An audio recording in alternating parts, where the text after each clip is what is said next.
Abu தர்தா ரலியல்லாஹு அன்ஹு அவர்கள் கூறியதாவது, யார் தொழுகையை நிலைநாட்டி ஜகாத்தையும் உரிய முறையில் கொடுத்து அல்லாஹ்விற்கு எதையும் இணையாக்காமல் இறந்து விடுகின்றாரோ, அவர் ஹிஜ்ரத் செய்த நிலையிலேயே இருந்தாலும் சரி அல்லது அவர் தம் பிறந்த ஊரில் இருந்தாலும் சரி, அவரை மகத்துவமும் வல்லமையுமிக்க அல்லாஹ் மன்னிப்பது கடமையாகிவிட்டது என்று அல்லாஹ்வின் தூதர் ஸல்லல்லாஹு அலைஹி வஸல்லம் அவர்கள் கூறினார்கள். அதை கேட்ட நாங்கள், அல்லாஹ்வின் தூதரே, இதை நாங்கள் மக்களுக்கு தெரிவிக்கட்டுமா? இதனால் அவர்கள் நற்செய்தி பெறுவார்களே என்று கேட்டோம்.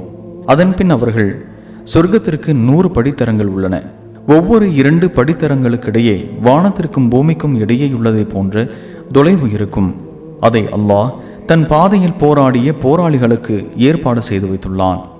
அறப்போருக்கு நான் புறப்பட்டால் இறை நம்பிக்கையாளர்களும் பின்தங்கிவிடாமல் என்னுடன் புறப்பட்டு வரவே அவர்கள் உள்ளங்கள் விரும்பும். ஆனால் அவர்கள் அத்தனை பேரையும் ஏற்றிச் செல்வதற்குரிய வாகன வசதிகளும் என்னிடம் இல்லை. இவ்வாறு இறை நம்பிக்கையாளர்களுக்கு சிரமம் தரக்கூடாது என்பதற்காகவே நான் எல்லா அறப்போர்களிலும் கலந்து கொள்ளாமல் இருக்கின்றேன். இல்லையேல் அறப்போருக்காக புறப்படும் படைப்பிரிவுகளிலும் கலந்து கொண்டிருப்பேன்.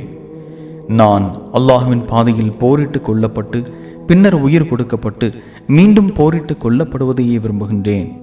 சுனன் நசாய் 3081.